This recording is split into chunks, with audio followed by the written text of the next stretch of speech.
Welcome to part 4 of the history of diplomacy between Rome and Carthage. But this episode is going to be slightly different, as today's treaty, the Ebro Treaty, signed in 226 BC, is a bit of a controversial one, yet arguably the most significant treaty we will discuss, as the collapse of this agreement causes the Second Punic War and Hannibal's invasion of Italy.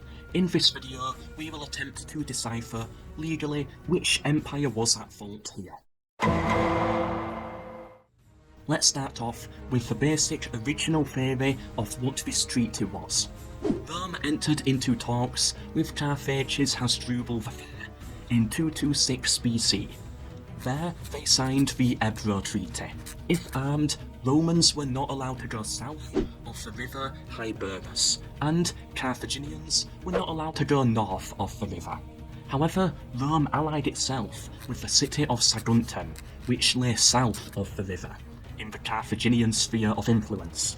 Hannibal besieges the city for 8 months. In that time, Rome does not send any aid to Sagantum, but does try to reach out to Carthage for peace. All they had to do was hand over Hannibal. Carthage refused. Under this agreed version of events, one could argue that Rome was the aggressor, allying within the Carthaginian sphere of influence. However, this treaty gets messy due to differing sources. There's 3 issues I will go over here. 1. Did a treaty with Rome and Saguntum already exist before the Ebro Treaty was signed? If so, then you cannot argue Rome broke the agreement. 2. Did this treaty only limit Carthaginian military expansion across the river, and not limit Rome? If so, then you cannot argue Rome broke the agreement. Was the Hybernus, as it was known at the time, the river we now call Ebro? Or could it have been a completely different river, the Jukar? If so, then you cannot argue Rome broke the agreement. Let's start with Sagantum. Here is a quote from Polybius that Eckstein argues has been overlooked.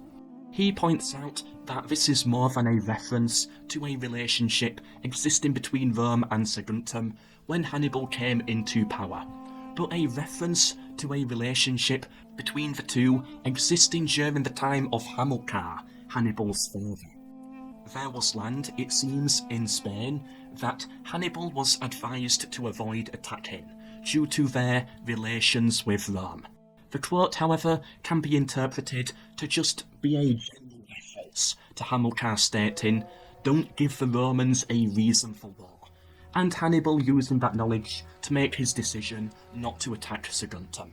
It really depends on how you interpret it. Polybius does not make it clear.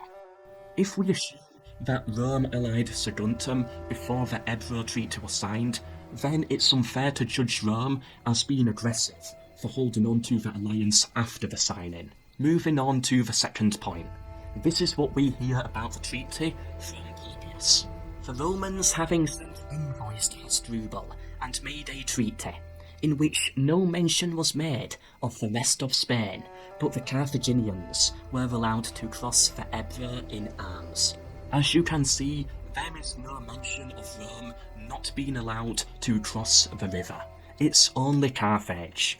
However, Livy describes it as a boundary and Saguntum as a free city in between. If it is a boundary, then that would suggest both parties cannot cross. Plus, Rome's heavy involvement in what is legally meant to be a free city of course would look like a threat to Carthage. However, Carthage actually disputes this claim and states Saguntum was not guaranteed to be a free city. Therefore, if Livy got that part of the treaty wrong, then it becomes possible that the other part of the treaty, stating it as a two-way boundary, could also be incorrect. Point 3. What river are we even talking about? Here is the issue. Polybius states that Saguntum is 150 kilometres south of the river in question, which puts the river being most likely the Ebro River. However, some historians argue that Polybius gets his facts wrong. The belief is that the etymology of the river's names was corrupted, and that the river Jucar is in fact the river Hyberus. Ebro Treaty is what historians called it later, named after the Ebro River.